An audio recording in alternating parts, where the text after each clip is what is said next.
एक गांव में एक किसान रहता था। नाम था उसका भोलू। स्वभाव से भी अत्यंत भोला भाला था। उसके पड़ोस में राजगायक तेज सिंह रहता था। वह था तो भोलू का हमें उम्र, लेकिन राजगायक होने के घमंड में भोलू से दोस्ती नहीं रखता था। वह नित्य प्रति सुबह सुबह गाने का अभ्यास किया करता था। भोलू के कानों में जब उसके सुरीले गानों में बोल पड़ते तो उसका दिल करता कि वह भी गाए, लेकिन उसे गाना आता नहीं था। एक दिन उसने सोचा, क्यों न मैं तेज सिंह से गाना सीख लूं। जब भी मैं उदास होऊंगा, गाना गाकर मन बहला लिया करूंगा। ये सोचकर वह तेज सिंह के पास गया। बोला, भाई, तुम बहुत अच्छा गाते हो। मैं भी गाना सीखना चाहता हूँ। क्या तुम मुझे गाना सिखाओगे? तेज सिंह उसका मजाक उड़ाते हुए बोला, अच्छा, तो तुम एक मामूली किसान होकर गाना सीखना चाहते हो? भोलू उसका व्यंग्य समझ नहीं पाया। बोला, हाँ भाई, गाना सीखने की मेरी तमन्ना है। कृपया मुझे सिखा दो। तो ऐसा करो भोलू, वह जो तुम ऊपर पहाड़ी पर एक गुफा देख रहे हो न, वहीं पर मेरे गुरुजी रहते हैं।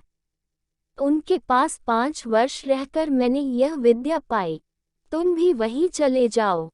तेज सिंह ने कहा। भोलू उसकी बात सच मानकर उसी समय गुफा में जाने के लिए पहाड़ी के पास पहुंचा। ऊपर जाने का कोई रास्ता नहीं था। भोलू झाड़ियों के बीच से रास्ता बनाता हुआ सीधी चढ़ाई चढ़ता हुआ बड़ी मुश्किल से ऊपर पहुंचा। सामने गुफा थी। वह गुफा में चला गया। चारों तरफ अंधकार फैला हुआ था। कुछ दिखाई नहीं दे रहा था। भोलू आवाज लगाने लगा, गुरुजी, गुरुजी। भोलू ने बार बार आवाज लगाई, लेकिन गुफा में से कोई नहीं बोला। भोलू परेशान हो गया। उसने फिर आवाज लगाई, कोई है जो मुझे गाना सिखाएगा?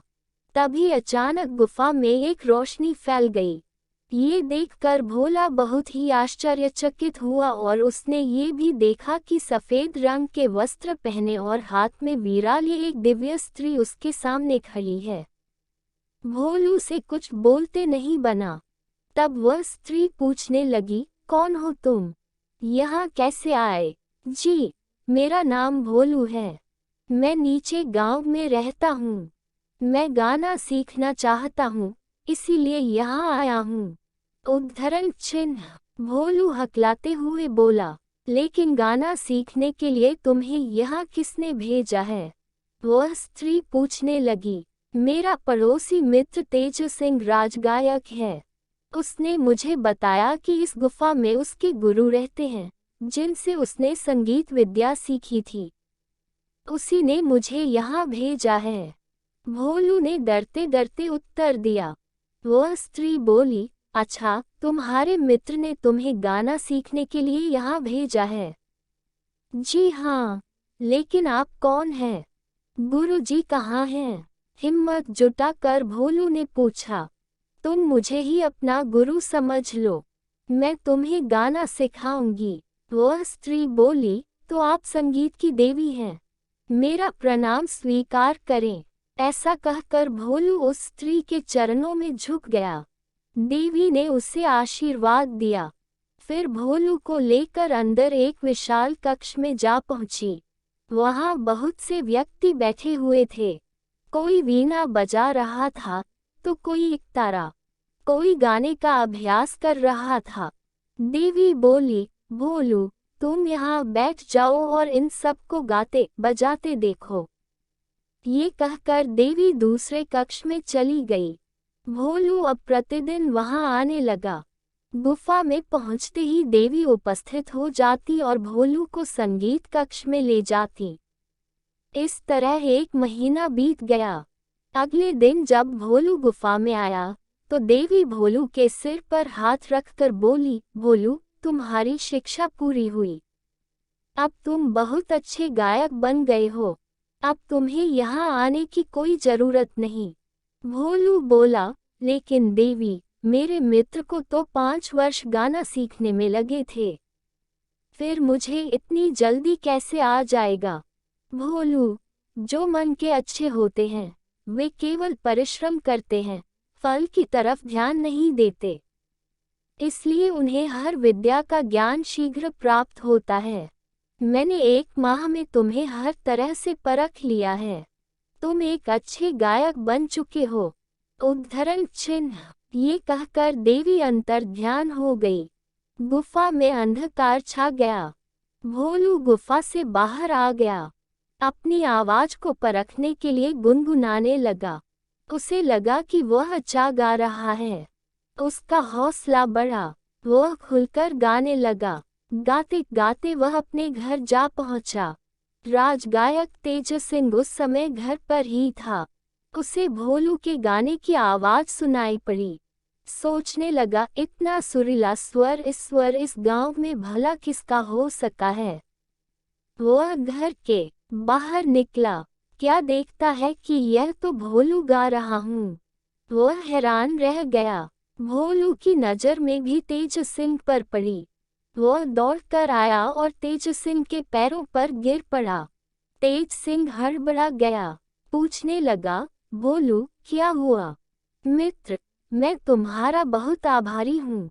तुमने मुझे ऐसी जगह बताई कि जहाँ मैं 1 महीने में ही गाना सीख गया।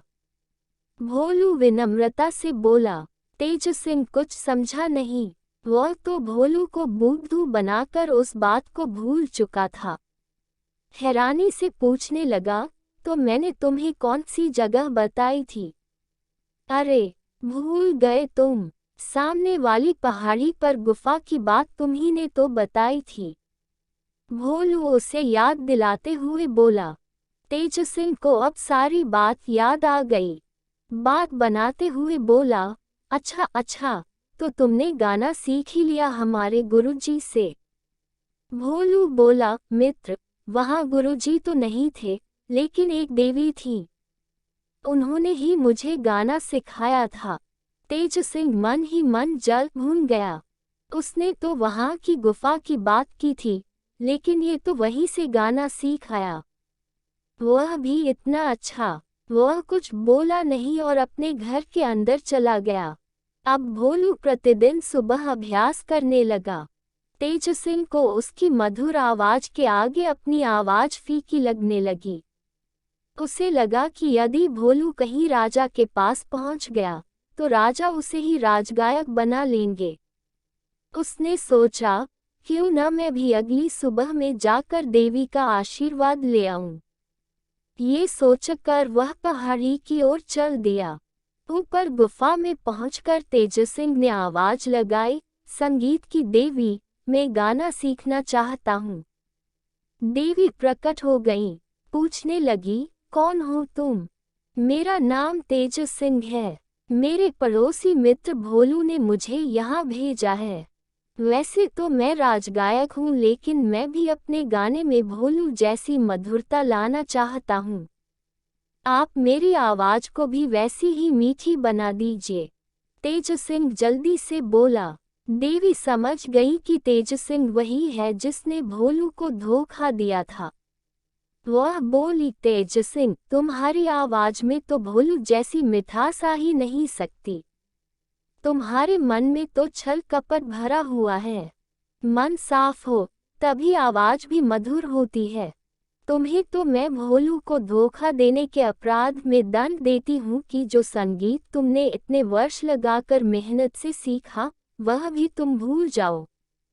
ये कहकर देवी अदृश्य हो गई। तेज सिंह घबरा कर गुफा से बाहर आ गया। उसने गला खनखार कर गाना चाहा, लेकिन ये क्या, उससे गाया ही नहीं जा रहा था।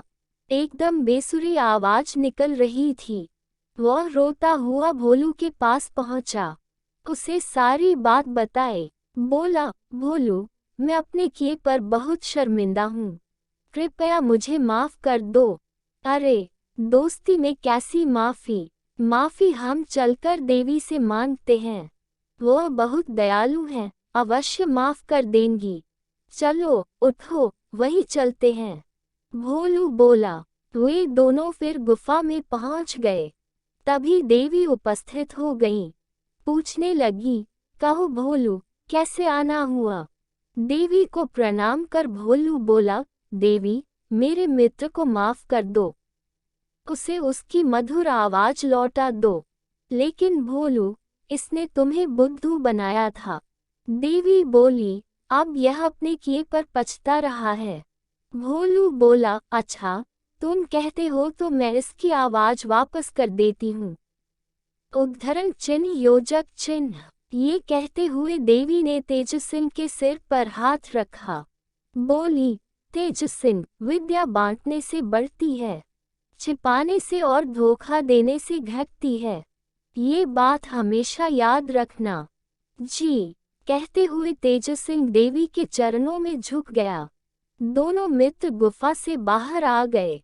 तेज सिंह गाने लगा। अब उसकी आवाज अत्यंत सुरीली हो गई थी। वह बहुत खुश हुआ। भोलू से बोला, भोलू, तुम्हारे कारण मेरी आवाज मुझे वापस मिल गई। मैं तुम्हारा एहसानमंद हूँ। मैं तुम्हें कल ही राज दरबार में ले चलूंगा। अब तुम राजगायक बनकर मान सम्मान पाना। मैं कहीं और चला जाऊंगा। भोलू बोला, मित्र, मैंने राजगायक बनने के लिए गाना नहीं सीखा। मैं तो केवल अपने मन की खुशी के लिए गाना सीखना चाहता था। मैं तो एक किसान हूँ। खेती बाड़ी में ही मेरा मन रमता है। राजगायक तो तुम ही हो और तुम ही रहोगे।